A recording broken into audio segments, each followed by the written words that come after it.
My new book, Awake, Observe, Shape, Transform, is now available on Amazon, along with the 90-Day Transformation Journal. You'll find a link to these things in the episode description. Also, if you'd like to support this work, there are $10, $15, and $20 Patreon tiers with no locked content, just a way to say I value this. You can also visit the site and check out the growing merch store, shirts, tanks, hats, and learn about one-on-one sessions with me by clicking the About button. And don't forget, the YouTube page has the podcast and binaural beats for meditation, rest, and sleep. Thank you for being here. Let's get started.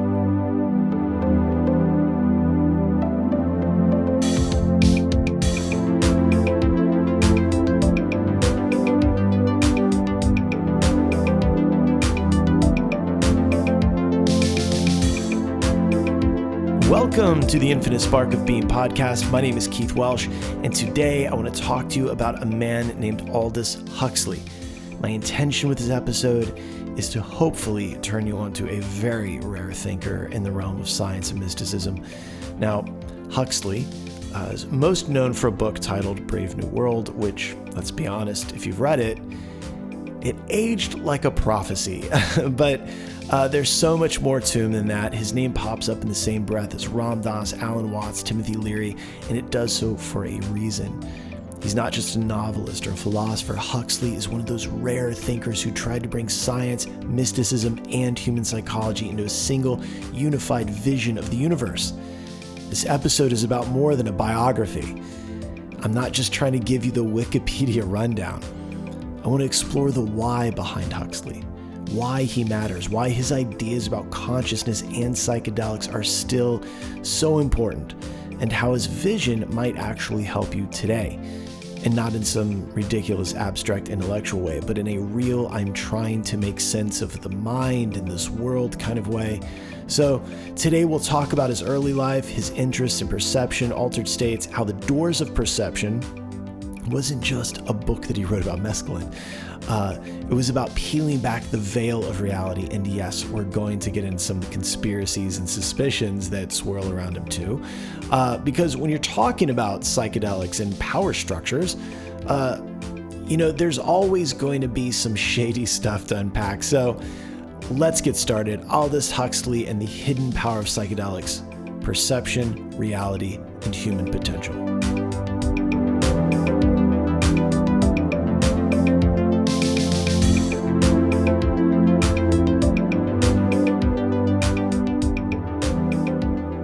Let's start with a little context. Aldous Huxley was born in 1894 in England. His family tree reads like an academic greatest hits playlist. Darwin's bulldog, Thomas Henry Huxley, was his grandfather. So this dude was raised in a petri dish of intellectualism, right? Science, biology, evolution, it was all normal dinner table conversation. But at 16, he nearly went blind from keratitis, if I'm pronouncing that correctly. He recovered some vision later, but that experience changed him. He lost trust in the sensory world. That theme of the unreliability of perception never left him. Now, that's important because most of us walk around assuming our senses are giving us the full download of reality, right?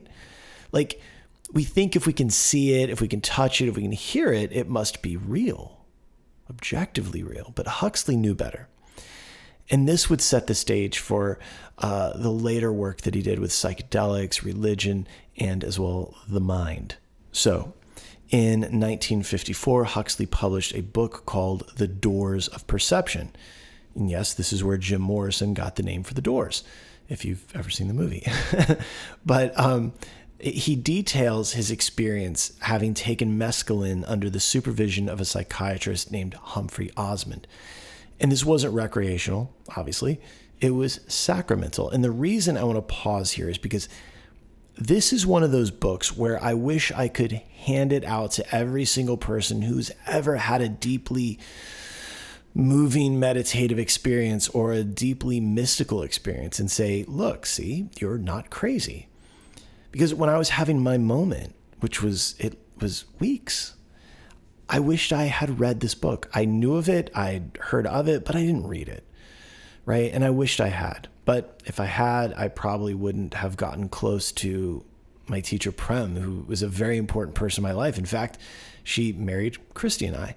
So it's just one of those books that kind of shows you like, look, and it's that thing where it's like, look, this academic guy says it's weird too. Anyway, so here's what Huxley realized. And this is important because it's something we've talked about before. The brain is not a generator of consciousness, meaning that it's not where consciousness or the mind is located. In fact, it's a filter. We've talked about this, right? The mind and consciousness, all of that is non-local, right? He called the brain a reducing valve, something that keeps most of reality out so that we can function. Because if we were fully aware of all dimensions, all frequencies, all of the infinite energy dancing in and around us every second of the day, we probably wouldn't get anything done. We just sit there mumbling and crying until, someone, probably a county therapist, deemed you insane, because that's the benchmark for sanity, a therapist. So the brain filters, right? And psychedelics, meditation, breath work, they loosen the valve, they expand the filter. And when that happens, what we call ordinary reality, quote unquote, gets exposed for what it really is, which is a very narrow band of a much larger spectrum. And this isn't just some fucking new age bullshit, right? Like, not anymore.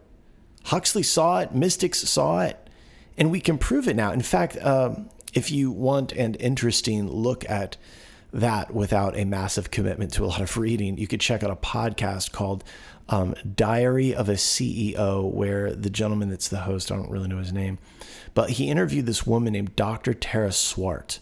And trust me, just listen to it. It's crazy. She's a neuroscientist and a psychologist, and she believes that she can communicate with the dead and believes that we have like 34 senses. And she started off communicating with her husband who had passed away, and she believes that they still communicate today. So anyway, most of us feel it, even if we can't articulate it. You see, I imagine that the brain is a set of filters and gates, and they are set to our karma, what we are meant to see and experience, right? It's our curated reality, but sometimes with assistance, those gates and filters open, they loosen, and we sense that there's so much more here.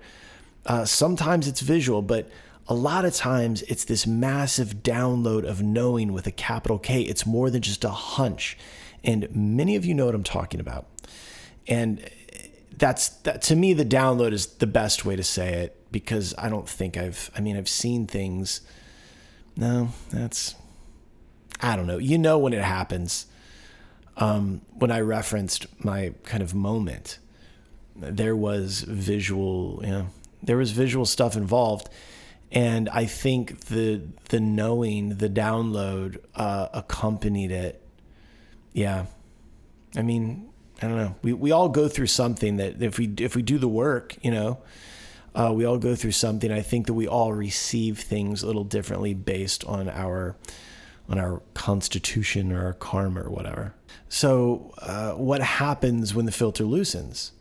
Well, you stop seeing a chair as a chair, right? You might see it as a manifestation of divine geometry and order, material energy, vibrating dots. You might stare at a tree for 3 hours and cry because you realize it's alive and communicating with you, right? You might see your own thoughts like clouds in the sky, and that it's not really you, right? You start to gain awareness, literally awareness, right?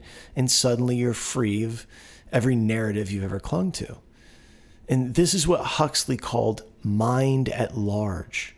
The idea that there's a greater field of consciousness that we're all embedded in, but we're mostly cut off from it. Now, here's where it gets useful to you. Because if you're suffering, right? If you're anxious, depressed, caught in endless loops of fear or shame, what if the problem isn't your life? What if the problem is your filter? What if your mind is just like a dirty windshield that you just need to wash it off? Psychedelics are one way. But so is meditation, so is prayer, so is art. Huxley never said drugs were the only path. He just said they were a catalyst, a temporary glimpse. And I would encourage you that if you go down that route of psychedelics, be sure that you are called. Don't just do it to check a box. Don't just do it because you think it's going to fix something, because it probably won't. So, anyway, we whatever you do, you just get a glimpse. You just get to dip your toe in. You're not supposed to live there. That's what most of our culture doesn't realize about psychedelics, right? Or mystical experiences or whatever it is. They think it's supposed to stay, but it doesn't stay, or at least you don't stay there in that state. The hope is that you can actually integrate the lesson into your life and continue on as a human, right? We don't get out of this birth till we're done with it. It's supposed to challenge us. Growth and evolution don't happen without adversity, and we get these glimpses to increase our drive toward awakening. It's the duty of a human's birth to recognize these things, and I don't know which Purana it's in, but there's a thing where they talk about how Krishna or God will expose himself or reveal portions of himself to his pure devotee to increase the devotee's hankering for him. And it's like that, right? You get a whiff of the wedding feast, as I've heard Ram Dass say. And, a lot of people think of Huxley as anti-religion because of Brave New World, but that's not entirely accurate. He wasn't anti-spiritual or anti-spirituality. He was anti-dogma. There's a big difference, right? Later in life, Huxley leaned heavily towards Vedanta, the Hindu school of philosophy that teaches non-duality. He read the Bhagavad Gita, worked closely with Swami Pravananda, and believed that all religions pointed to the same core truth, right? His book, The Perennial Philosophy, is basically a mashup of mystical insights from major traditions, and it just kind of shows how all paths ultimately lead to the same thing, right? And that thing is that you are not separate, right? The divine is not out there. The divine is you. That's a dangerous idea to a control-based society, right? That's the kind of thing that breaks institutions, governments, even economies, because people who think that they're divine, like people who realize that they realize their own power, they don't need a middleman anymore. They don't need fear-based systems to guide them. They live differently. And that's where the conspiracies kind of start to creep in here. So let's address it. There are whispers that Huxley was part of MK Ultra, or at least that he was used by intelligence agencies to push psychedelics as a form of social control, which doesn't make a lick of sense considering what psychedelics actually do. That's like one of those things that people that haven't done psychedelics say because they don't fucking know. It's like Steve Carell in a 40-Year-Old Virgin when he's trying to describe a boob and he says, it's like a bag of sand. That's those guys. Like, this is, it's because psychedelics would help control society. You're out of your fucking mind. And some people believe that maybe his book, The Doors of Perception, wasn't just a book, that it was a piece of cultural programming. After all, Huxley was connected to people like Timothy Leary, who had his own suspicious affiliations. In fact, hot take, I believe that Timothy Leary and Richard Alpert, who later became Ram Dass, were inadvertently working with the CIA during their Harvard LSD studies, the same studies that brought us people like the Unabomber, Ted Kaczynski. Now, I don't believe that the intention was to work for the branch of the government that killed the president, but I can imagine a world where, you want to study something so bad that you are willing to take money and support from whoever will offer it. They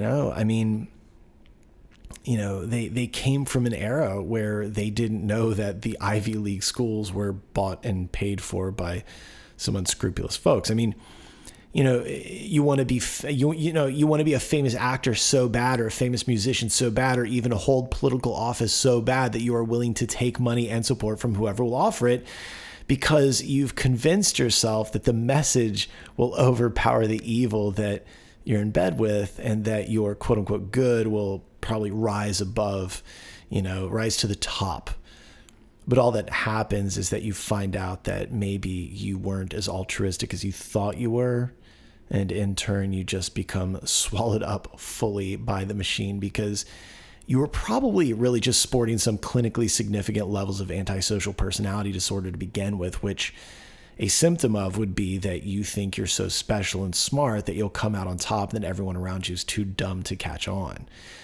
You know, you see it with people all the time, right? They, power people, say or do something so completely insane and then look at the citizenry in the eyes and lie about it in such a dumb way that we're all looking at each other going, do they think we're fucking stupid?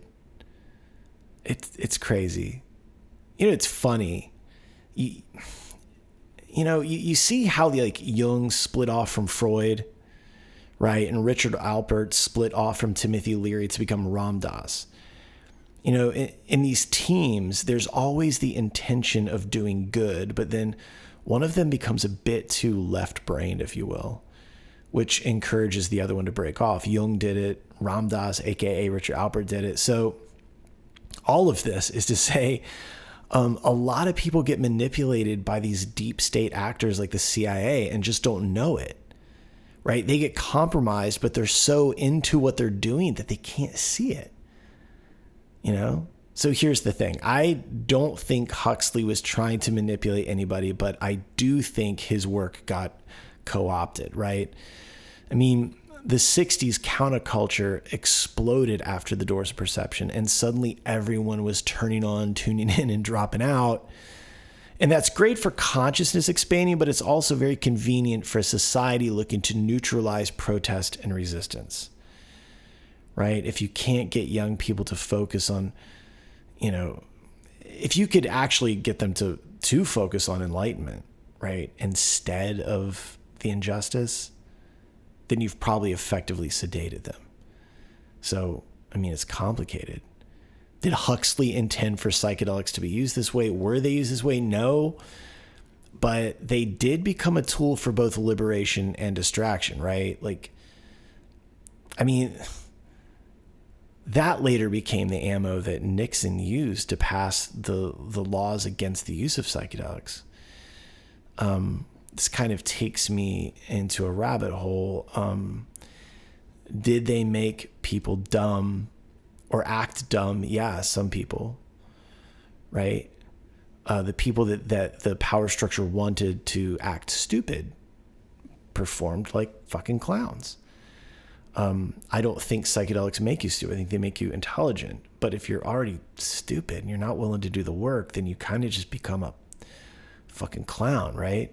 Like Spicoli from Fast Times at Ridgemont High. I mean, this is one theory as to why all of our beloved musical groups from the 1960s flower power era had parents that worked or were associated with the intelligence community and the military. I mean, I'm sure this sounds crazy, but let's just throw it out there.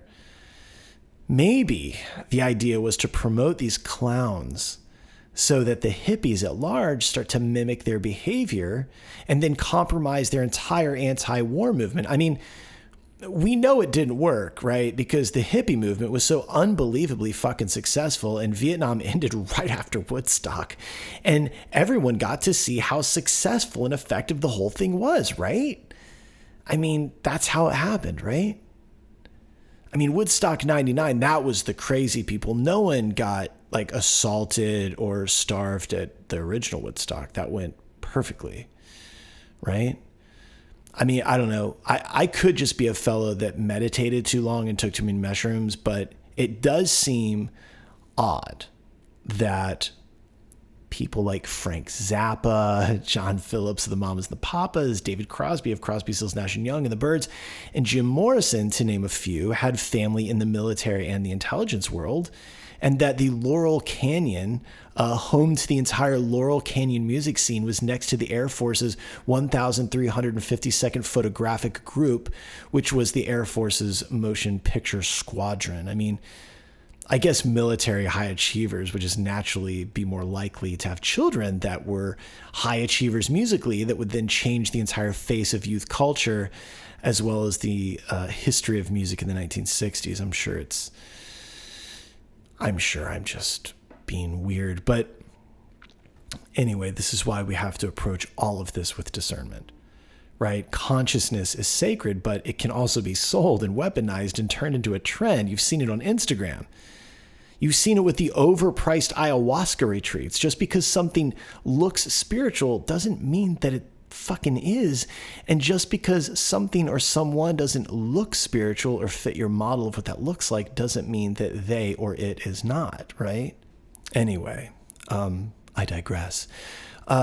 So here's a weird, beautiful footnote that you probably didn't know. On November 22nd, 1963, Aldous Huxley was dying in bed in his Los Angeles home, and he asked his wife to give him LSD twice. First 100 micrograms and then another 100 micrograms. And this was the same day JFK was assassinated and the same day C.S. Lewis died. 3 giants, 3 wildly different contributions to human consciousness, all gone on one single day. That's interesting. But here's the thing. Huxley died on LSD. He was on LSD when he died. And I can't think of a more poetic exit for a man who believed that peeling back the veil was the most important thing. He didn't run from death. He expanded into it. That's the kind of consciousness I want, not a fearful, clinging grasp for one more this or one more that, but a graceful, eyes open surrender to this mystery. So what do we do with all this? You don't need to drop acid to understand Huxley. What you need is curiosity, though. What you need is a willingness to admit that what you think is real might only be a slice of the pie, right?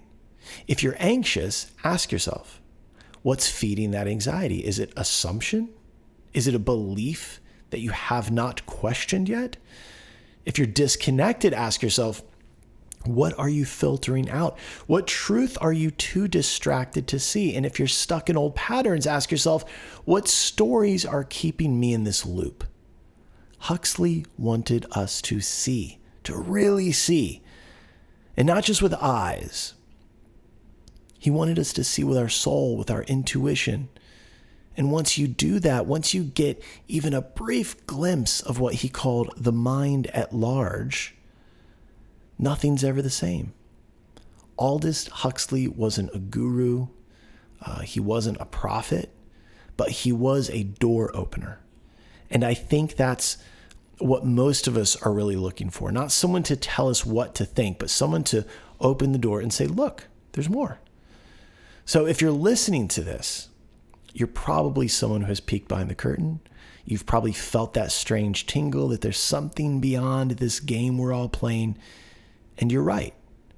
So don't get stuck on the psychedelic part. That's not the message. The message is reality is bigger than you think, and so are you.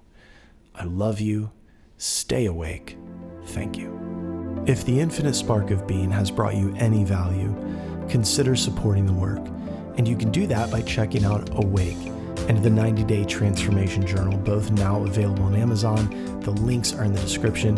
If you want to support this work on a monthly basis, there are $10, $15, and $20 Patreon tiers that have no locked content yet, just support. You can also swing by the website, check out the merch store, learn more about working with me one-on-one, and as always, the YouTube page has full episodes as well as binaural beats to help you with your practice. So I'll see you next week.